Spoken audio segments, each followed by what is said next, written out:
Talk about a double whammy. Southwest Floridians hit by Hurricane Irma, now hit with identity theft. The NBC2 investigators tracked down victims who only found out about it when they applied for FEMA assistance. Investigator Rachel Polanski exposes the scheme. She is live at the Lee County Sheriff's Office. Yeah, I talked with a handful of people who all told me the same story. They applied for FEMA, and when they put in their personal information, they were told, sorry, you already applied. Now, these people tell me they did everything right. They called FEMA to file their complaints, and they talked with their local law enforcement agencies like Lee County Sheriff's Office here. And still, they tell me they're waiting because nothing's been done. Irma's winds are long gone, and the floodwaters she left behind have receded. But the survivors, like Anderson Zumbana in Naples, when I went home, I just saw like everything was just ruined, are still picking up the pieces. I had nowhere to go. You know, I don't have that much family down here in Florida.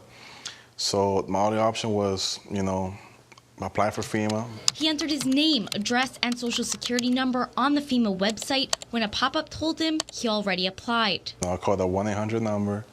And they told me, sir, you already applied for this. I was like, ma'am, no, I haven't. It's like, yes, sir, you have. You live in Miami Gardens, and you already applied for this. And Anderson Zumbana is not alone. He says, we got a little problem. I said, what's that? He says, somebody's already applied. At least 3 people have filed reports with the Collier County Sheriff's Office and 2 people with the Lee County Sheriff's Office claiming someone applied for FEMA using their personal information. So he just basically says, looks like we got a fraud. And I said, it sounds like it. So the NBC2 investigators brought these issues to FEMA's attention. Right now, we're trying to get a number. I'm trying to get a number for you. I don't know if I'll have it by the time you're ready to put this story to air. But we are trying to find out how big the problem is in Florida. FEMA spokesperson Tim Hall was not able to tell me how many people have filed these types of complaints with FEMA, but he said the agency does take these claims very seriously. If you're caught defrauding the government and applying for federal assistance and taking money away from a survivor who needs it, you can go to prison for 10 years. You could face a $250,000 fine. As far as the fraud victims, Hall says FEMA will work with them to make sure they get the money they deserve. We're still going to hear you out, work with you, and we're going to get you the federal assistance you need. Still, they're getting impatient. The problem I'm having now is getting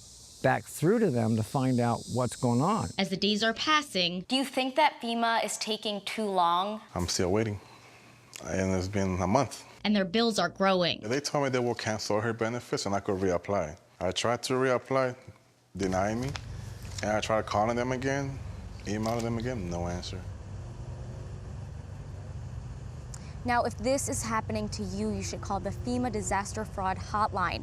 That number is 866-720-5721, but expect to wait because a lot of people are calling that number, so there's a lot of people that you're gonna have to wait behind, but again, that's the best thing you can do. You should also file a complaint with your local law enforcement agency and let us know, because we really wanna find out how big this problem is in Southwest Florida. You can email us at investigators@nbc-2.com. Reporting live tonight, I'm Rachel Polanski for NBC2.